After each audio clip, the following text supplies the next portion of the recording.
Good day to all our learners, parents, guardians, teachers, and everyone else watching in. I would like to extend a big welcome to all of you and thank you for joining us.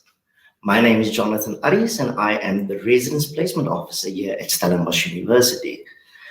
Please allow me this opportunity to give you some inside info regarding our placement process for 2022.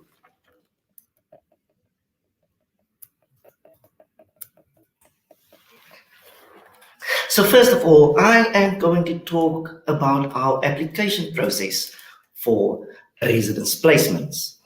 So how do I apply? Applications for 2022 will open on the 6th of April 2021 on our website www.martis.com.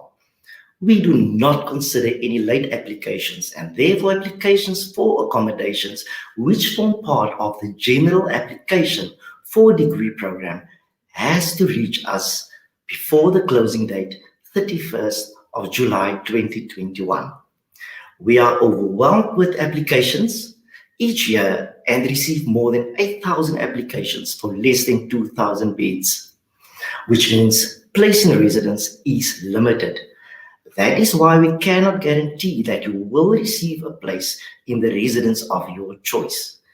To be considered for residence placement, you need to be admitted for a program at the university.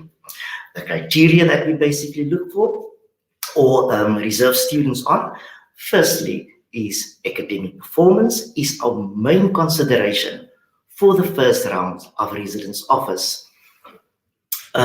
We refer to that as a reservation offer. This is based on your grade 11 final results, and that results you will send to us once you are in your grade 12 or matric year. Basically, what we look at is we look at the application pool to determine the cutoff percentage. So last year, our cutoff percentage was 87% for female students and 83% for male students. Following the academic criteria for academic performance, we look at our second category, which is diversity. However, your academic performance is still taken into consideration.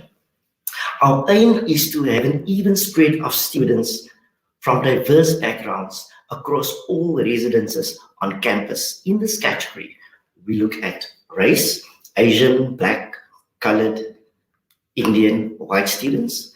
Secondly, socioeconomic status, which is based on successful NSFAS applicants and other bursaries based on financial neediness.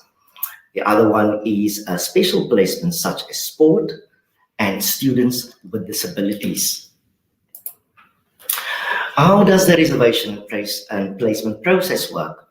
Reservations will start in June, and a reservation does not mean a placement in a specific residence. Once you are reserved for a place, an acceptance amount will be requested from you, and you have to pay that amount within 30 calendar days. Please note, if you do not have that money at that stage, please feel free to contact us and we can work out some sort of an arrangement by giving you an extension date. Placement in specific residence will only take place in September. The first round of reservations and placements will then be concluded by the end of October.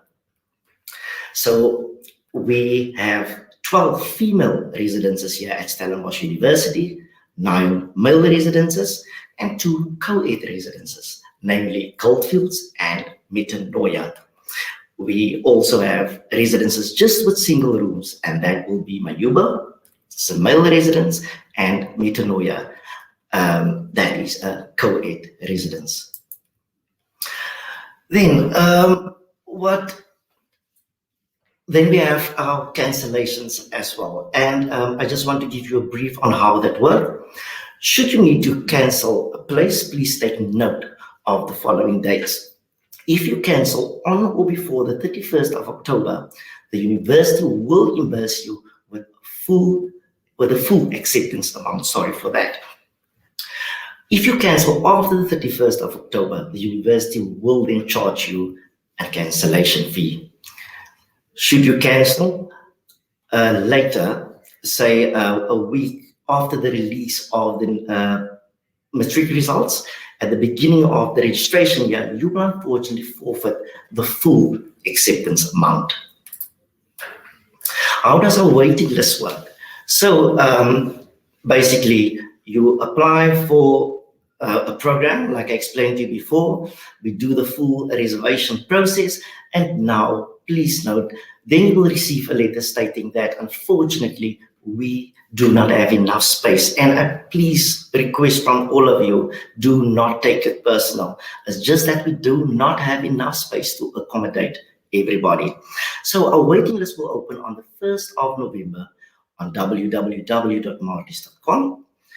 If you did not receive a reservation placement by the end of October, as I said earlier, you can register your name on that waiting list. This waiting list will be dynamic, so which means we will still look at your academic performance and it will be rated from the highest to the lowest. Like I said, the same categories will be used for residence placements. Place, like I said earlier as well, space in residences is limited, so we strongly recommend that you also consider private accommodation. For private accommodation on our website www.martis.com, you can we have a full list of private accredited accommodation options. Sorry about that. Say for instance, after you received your reservation offer and your placement, everything is in order. Students that did not receive a space in residence, they will be allocated to a PSO, and a PSO is a private student organization. Please note that these private wards do not supply accommodation, but ensure that PSO students are included in all university activities. Please also note, for the full policy, management guidelines and prospective student pamphlet on placement in residence, as well as allocations to the PSO wards and clusters, click on the accommodation link on the website for prospective students at www.martis.com. Due to the pandemic, please check this website, www.martis.com, on a regular basis for any updates or changes to this information I had just give you. And then I want to thank all of you for listening to me. Baie dankie and Kosi, and hope to see you in 2022.